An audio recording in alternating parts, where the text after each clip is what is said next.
행복하십니까? 네. 우리는 그렇게 인사하죠. 건강하세요? 행복하십니까?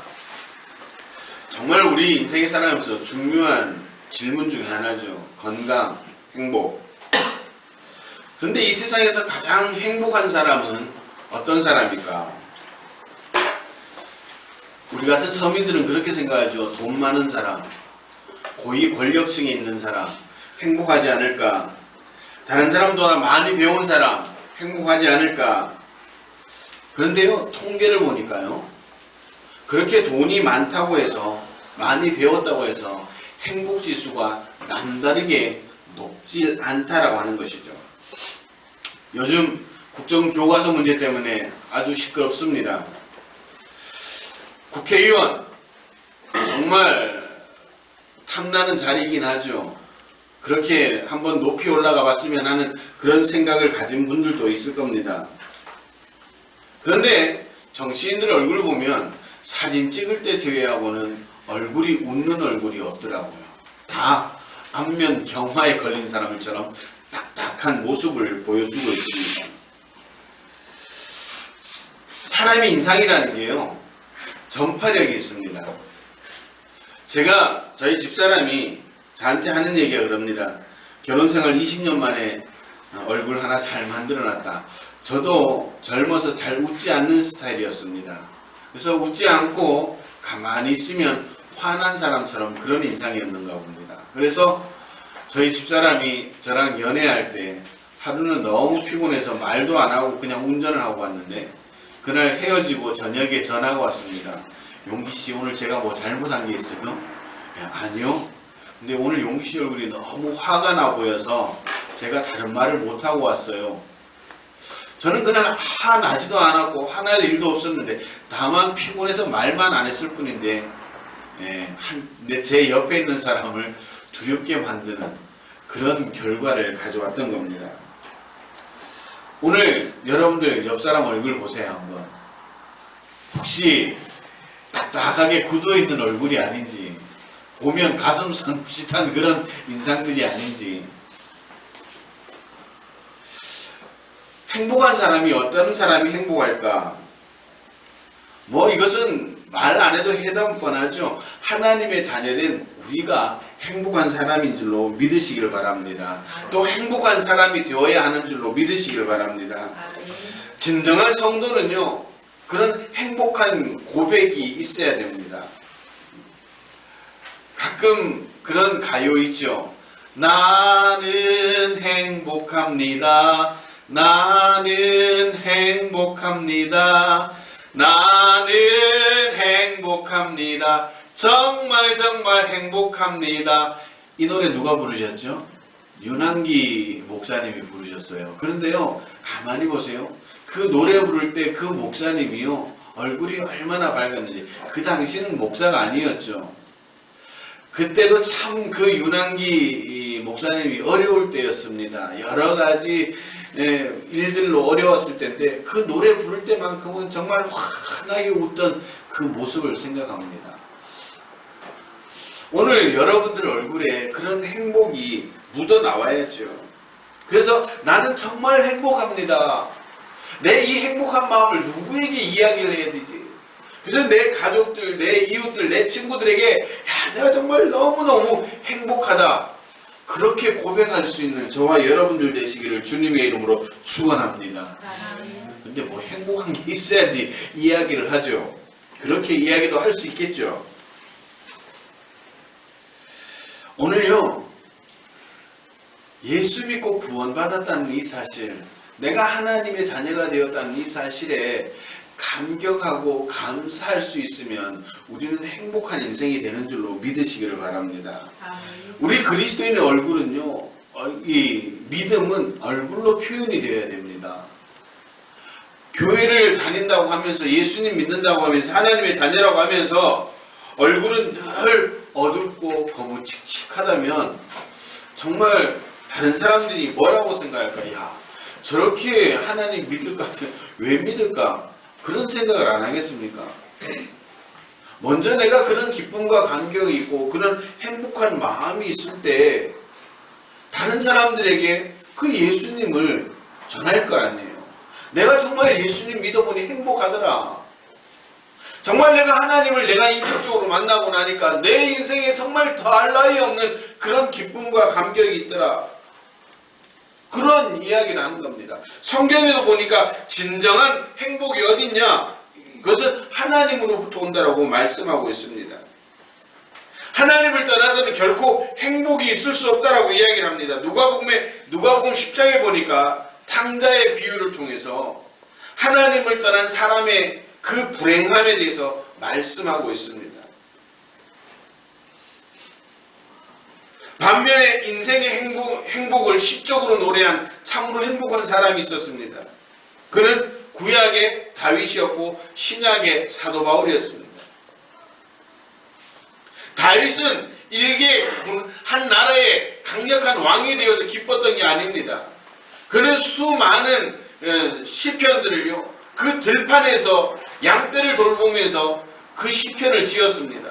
오히려 권력에 올라가고서부터 그는 늘 도망자가 되었고, 하나님 나 좀 도와주세요. 하나님 내가 죽게 생겼습니다. 내 원수들로부터 보호해주세요. 그런 시를 썼습니다. 오히려 아무도 관심이 없었던 그 목동 시절에 여호와는 나의 목자시니 내게 부족함이 없으리로다. 정말 저는 이 시편 23편을 읽을 때마다 너무너무 정말 행복한 그 다윗의 모습을 볼 수가 있습니다. 우리의 기준으로 한번 따져볼까요? 다윗이 어떻게 행복할 수 있는 조건이 뭐가 있었습니까? 그 시대의 목동은요, 별 볼일 없는 사람이었습니다. 그리고 성경 전체의 맥락을 이해를 해보면 형제들에게 부모에게도 인정받지 못했던 다윗이었습니다. 그런 다윗의 그 양떼를 돌보면서 그 벌판에 앉아서 뭐라고 고백을 합니까? 여호와는 나의 목자시니 내게 부족함이 없으리로다. 사람들은 인정하지 않아도 다윗 스스로는 하나님 때문에 행복한 인생이었다고 그렇게 고백을 했습니다. 사도 바울은 젊어서 출세한 학자였습니다. 가문도 자랑스러웠습니다. 로마의 시민권도 있었습니다. 그리고 대학자였습니다. 근데 이것 때문에 행복한 게 아니라고, 예수님을 만나니까 내가 참된 행복을 얻었다라고 그렇게 사도 바울은 고백을 하고 있는 겁니다. 오늘 다윗의 이 고백이, 사도 바울의 이 고백이 저와 여러분들의 고백이 되어지기를 주님의 이름으로 축원합니다. 그래서 행복합니까? 그러면 저는 행복합니다. 뭐 때문에 행복하죠? 하나님 때문에 행복합니다. 내가 믿음을 가질 수 있어서 행복합니다. 아멘 하시는 분들은 하나도 없네. 돈을 많이 벌어서 행복합니다. 이런 행복보다는 내가 신앙을 가지고 믿음을 가지고 하나님의 자녀가 되었다는 이 사실이 감사하고 행복합니다라고 고백할 수 있는 저와 여러분들이 되시기를 주님의 이름으로 축원합니다. 아멘. 저는 행복해 보입니까? 저는 행복합니다. 내가 이렇게 이 강단에 서서 하나님의 말씀을 정말 들기도 힘든 이 인생이 이 강단에서 하나님의 말씀을 대언할 수 있다는 게, 이것이 너무너무 저는 행복합니다. 가끔씩 저는 그렇게 간증하죠. 자다가도 벌떡벌떡 일어나는 경우들이 있다고. 내가 목사가 되었다는 사실, 내가 하나님의 말씀을 연구하고 그 하나님의 말씀을 전할 수 있는 이 직분을 받았다는 것이 저는 너무너무 행복합니다. 생활은 좀 힘들죠. 어렵죠. 그러나 제가 오늘 여기 서 있을 수 있다는 이 사실이 저는 너무너무 행복합니다. 못 믿겠다는 표정이에요. 저는 행복합니다. 자, 이 행복은요, 누구나 꿈꾸고 살아갑니다. 건강해지기를 소망하고 있죠. 그럼 성경에서 말하는 행복, 어떻게 해야 행복할 수 있을까? 오늘 본문을 통해 함께 은혜를 나누기를 원합니다. 사랑하는 모든 성도들이 정말 행복한 인생으로 변화되어지는 이 11월 한 달이 되어지기를 주님의 이름으로 축원합니다. 네. 첫 번째는요, 가치관이 변해야지 행복할 수 있다라고 이야기를 합니다. 우리가 구원받았다고 하는 것은요, 하나님과의 관계가 회복되어졌다는 것을 의미합니다. 죄로 말미암아 원수되었던 우리가 예수 그리스도를 믿음으로 구원받아 하나님의 자녀가 되었고 관계가 회복되었다라고 성경은 그렇게 선언하는 겁니다. 그래서 우리의 모든 권리가 회복되었다라고 이야기를 하고 있습니다. 즉 하나님의 자녀가 되는 권세를 우리가 회복했다라고 성경은 선언을 하고 있습니다. 그래서 요한복음 1장 12절에 영접하는 자 곧 그 이름을 믿는 자들에게는 하나님의 자녀가 되는 권세를 주셨다라고 분명하게 말씀하고 있습니다. 우리는 하나님 앞에 설 수 없는 그런 존재들이 있지만 이제 예수 믿고 하나님의 자녀가 되는 그 권세를 받은 자들이 되어서 이제 하나님 앞에 떳떳하게 설 수 있는, 당당하게 설 수 있는 그런 인생이 되었고 우리가 주님의 이름으로 구하는 모든 것들을 무엇이든지 구할 수 있는 그런 하나님의 자녀들이 되었다는 사실을 믿으시기를 바랍니다. 뿐만 아니라 자녀가 되었기 때문에 로마서 8장 17절의 말씀같이 하나님의 자녀의 상속도 받게 되어 있다라고 성경은 증언을 하고 있습니다. 때문에 우리 구원받은 우리는 엄청난 변화와 복을 받은 것입니다. 저희 어릴 때 불렀던 그 어린이 찬양 중에 이런 찬양이 있어요. 예수 믿고 왕자 됐네 왕자 돼서, 예수 믿고 왕자 됐네 왕자 돼서, 예수 믿고 왕자 됐네 왕자 돼서, 예수 믿으시오. 이 찬양을 부를 때 얼마나 재밌게 불렀나 몰라요. 여자들은 공주 되었다고 그러고요. 이 말은 뭡니까? 우리의 신분이 근본적으로 변화되어졌다는 겁니다. 신분이 변화되어졌다는 건 또 뭘 의미합니까? 가치관이 변화되어야 되는 겁니다. 아무리 내가 왕자가 되고 공주가 되어도 가치관이 변하지 않으면요, 왕자가 되어도 공주가 되어도 아무 소용이 없는 겁니다. 우리나라 한때 졸부라는 말이 많이 유행을 했습니다. 졸부의 특징이 뭡니까? 대부분 부동산 투기를 통해서 한꺼번에 돈을 버는 사람입니다. 제가 들은 소문에 의하면 한 80년 말 90년도 초에 대전에 신탄진이라는 곳이 있었는데요. 거기에는요, 대전에 3공단이 들어서는데 한 어르신이요, 다른 분들은 자녀들 교육시키려고 땅을 팔고 해서 자녀들 교육시켰는데 그 어르신은 그래도 땅이 최고다, 자녀들 공부 잘하는 사람이 없었나 봐요. 그래서 이웃들이 파는 땅을 사고 했는데요, 그 상공단이 들어서면서 80년 말에 보상받은 돈만 10억이 넘었다고 했습니다. 80년 말에 10억이면요 지금 100억은 좋게 넘는 돈입니다. 그런 사람들을요 졸부라고 했습니다. 왜 졸부라고 했습니까? 거부라는 말도 있는데 왜 졸부라고 했을까? 부자는 됐습니다. 그런데 뭐가 못 쫓아가는 거예요? 가치관이 못 쫓아가는 겁니다. 오늘 우리가 하나님의 자녀가 되었다고 하면서도 가치관이 쫓아가지 못하면 손가락질 받는 그리스도인이 되는 겁니다. 그 졸부들이 뭐예요? 손가락질 받는 사람들이었거든요. 오늘 우리가 하나님의 자녀가 되었음에도 불구하고 우리의 가치관이 변하지 않으면 우리는 손가락질 받는 그런 그리스도인이 될 수밖에 없다는 사실을 기억하시길 바랍니다. 제가 조금 전에 말씀드렸던 사도 바울, 대학자였습니다. 가문도 좋았습니다. 로마 시민권도 있었고 출세의 길이 보장된 그런 사람이었습니다. 그런데 그는 빌립보서 3장 8절에 뭐라고 고백을 합니까? 예수를 아는 지식이 너무나 고상하여 이전에 자랑하는 것들을 마치 배설물과 같이 여겼다라고 이야기를 했습니다. 보장된 출세, 돈 벌 수 있는 기회, 높은 자리에 나갈 수 있는 지도자의 기회도 있었지만, 그런데 예수님을 만나고 나니까, 예수님을 인격적으로 경험하고 나니까 그렇게 자기가 자랑스럽게 여겼던 것들이 아무것도 아닌 것 같이 여겨지더라는 겁니다. 그러니까 그것들을 다 포기하고 버릴 수가 있었다라고 사도 바울이 그렇게 고백을 하는 겁니다. 오늘 보면 7절 8절을 보십시오. 우리가 세상에 아무것도 가지고 온 것이 없으므로 또한 아무것도 가지고 가지 못하리니 우리가 먹을 것과 입을 것이 있은즉 족한 줄로 알라고 말씀하고 있습니다. 물질을 보는 가치관이 바뀌었다는 거죠. 그전에는 어떻게 하면 돈을 좀 더 모아볼까? 어떻게 하면 더 잘 살아볼까? 어떻게 하면 더 높이 올라가 볼까? 그렇다면 이제는 사도 바울이 그 예수님을 만나고 나니까 그런 높이 올라가는 것, 많이 버는 것이 중요한 게 아니다. 그렇게 가치관이 바뀌었다는 겁니다.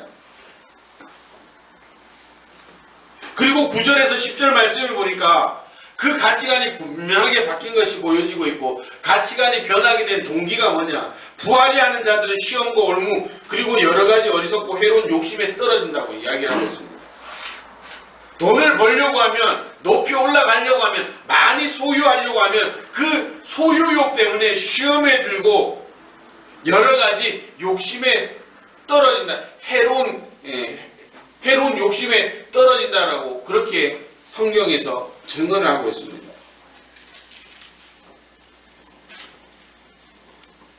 돈 좋죠. 그러나 돈을 더 사랑하는 마음은요, 일만하게 뿌리가 된다고 했습니다. 돈 없으면 어떡합니까? 목사도 돈 좋아합니다. 그러나 하나님보다 덜 사랑하는 거죠. 이렇게 가치관이 변하고 그 변화된 가치관의 순리대로 살아가는 그 사람에게 행복이 주어진다는 사실을 오늘 말씀하고 있는 겁니다. 사랑하는 성도 여러분, 많이 소유하는 것도 더 중요하지만 더 많은, 더 큰 하나님을 만날 수 있는 그런 저와 여러분들 되시기를 주님의 이름으로 축원합니다. 그래서 정말 진정한 행복을 회복할 수 있는 저와 여러분들이 되시기를 주님의 이름으로 축원합니다. 두 번째, 선한 일을 하는 사람이 행복한 사람이라고 말씀하고 있습니다. 진정한 부자, 노블리스 오블리주라고 그러죠. 진정한 부자는요, 잘 나눌 수 있는 사람이 진정한 부자입니다. 우리나라도 요즘 이제 억대 그 기부자들이 자꾸 늘어나는 추세에 있습니다. 마이크로소프트의 빌 게이츠 이런 사람들은요, 우리가 상상치 못할 돈들을 사회로 환원을 하고 있습니다. 사회로부터 그렇게 벌어들인 돈을 사회에 환원을 하는 거죠. 여러분들, 행복한 사람은요, 이렇게 선한 일을 하며 나누어 주기를 좋아하는 사람입니다. 오늘 본문 18절과 19절에 보니까 선한 일을 행하고 선한 사업에 부하고 나누어 주기를 좋아하며 동정하는 자가 되게 하라. 이것이 장래의 자기를 위하여 좋은 터를 쌓아 참된 생명을 취한다라고 그렇게 말씀하고 있습니다. 하나님의 자녀인 저와 여러분들은 첫째로 위로 하나님을 경외할 수 있어야 됩니다. 사랑해야 됩니다. 그래야지 행복해집니다. 그리고 더 나아가 이웃을 사랑하고 섬기고 사랑하고 섬길 때 우리의 삶은 완벽하게 행복해질 수 있다는 사실을 기억하시기를 바랍니다. 도움을 받을 수 있는 자나 권세자를 가까이 하는 것이 아니라 오히려 내가 도움을 줘야 할 사람들, 가난한 사람들, 병든 사람들, 그런 사람들 불쌍히 여기고 돕는 데서 진정한 행복이 있을 수가 있는 겁니다. 인간에게는 세 가지 기쁨이 있다고 합니다. 첫 번째는 버는 기쁨. 한 달 열심히 일하고 월급 받을 때 그 기분 아시죠? 말도 못합니다. 저도 월급쟁이를 해봐서 아는데요, 그 월급 받는 날에 얼마나 기다려지나 몰라요. 그리고 두 번째는 모으는 기쁨. 저축 통장에 조금씩 쌓여가면 그게 그렇게 기쁘죠. 그리고 세 번째는 주는 기쁨이 있다고 합니다. 그런데 그 중에 최고의 기쁨은 주는 기쁨이라고 이야기를 합니다. 지금 우리 주변에 그렇게 도움의 손길을 기다리는 사람들이 많습니다. 정말 할 수만 있으면 그런 이웃들을 돌아보고 정말 콩 한 쪽이라도 나눌 수 있는 그런 귀한 마음의 소유자들 되시기를 주님의 이름으로 축원합니다. 정말 우리 교회도 그런 교회가 되어지기를 소망합니다. 제가 지난주인가요 말씀드렸던 것처럼 저는 지금 목회에 비전이 있습니다. 대한민국에 많은 개척교회에 소망을 줄 수 있는 그런 교회, 그런 목사님들에게 위로해 줄 수 있는, 격려해 줄 수 있는 그런 목회자가 되는 게 꿈입니다. 그럼 교회 목사가 되면 안 되는가 보네. 그냥 우리 교회만 그냥 섬겨야 돼요. 그럴 때 여러분들 교회가 교회 되는 것이고요. 성도가 성도 되는 것입니다. 세상의 명예와 지위가 우리를 행복하게 하지 않습니다. 오늘 성경이 말씀하는 것처럼 물질에서 행복을 찾는 사람은 파멸과 멸망에 빠질 수밖에 없다는 사실을 기억하시기를 바랍니다. 나눌 때 우리에게 정말 큰 행복이 있다는 사실을 기억하시고 그렇게 나눌 수 있는 믿음의 성도들 되시기를 주님의 이름으로 축원합니다. 그리고 마지막으로 하나님을 온전히 경외하는 사람이 행복한 사람이라고 말씀하고 있습니다. 본문 15절에 보니까 하나님은 복되시고 홀로 한 분이신 능하신 자이며 만왕의 왕이시고 만주의 주시라고 했습니다. 하나님은 복되신 분입니다. 복을 주시는 분입니다. 그리고 전능하셔서 부족함이 없는 분입니다. 세 번째로 만왕의 왕이고 만주의 주라고 말씀하고 있습니다. 때문에 인간의 진정한 행복은 하나님으로부터 오는 겁니다. 하나님을 떠나서는 온전한 행복이 있을 수가 없습니다. 다 갖춘 것 같도록 사람의 영혼의 만족이 없으면 그 영혼의 만족함이 없는 것 때문에 늘 부족한 그런 인생의 갈증을 느끼며 살아간다는 사실입니다. 오늘 여러분들은 어떻습니까? 정말 여러분들의 인생에 만족함이 있습니까? 감사와 감격이 있습니까? 정말 여러분들이 행복하다라고 그렇게 생각을 하고 있습니까? 오늘 행복함이 없다면 아직도 나는 뭔가 좀 부족한 그런 2%의 갈증을 느끼고 있다면 삶의 가치관을 변화시키고 내가 누구인가를 분명하게 알아서 이웃들을 돌아보고 하나님을 제대로 섬길 수 있는 그런 믿음의 성도들이 되어 우리 모두가 하나님께 영광 돌려드릴 수 있는 그런 귀한 은혜가 있게 되기를 주님의 이름으로 축원합니다. 우리 행복한 교회 성도들이 정말 말 그대로 행복한 성도들이 돼서 여러분들의 삶의 현장에서 많은 이들에게 나는 행복합니다라고 날마다 노래할 수 있는 또 그 행복을 나누어주고 증명할 수 있는 그런 믿음의 성도들 되시기를 주님의 이름으로 축원합니다. 이 11월 한 달이 아니 여러분들의 남은 여생 모두가 그런 행복한 인생이 되어 하나님께 영광 돌리는 귀한 은혜가 있게 되기를 주님의 이름으로 축원합니다. 기도하시겠습니다.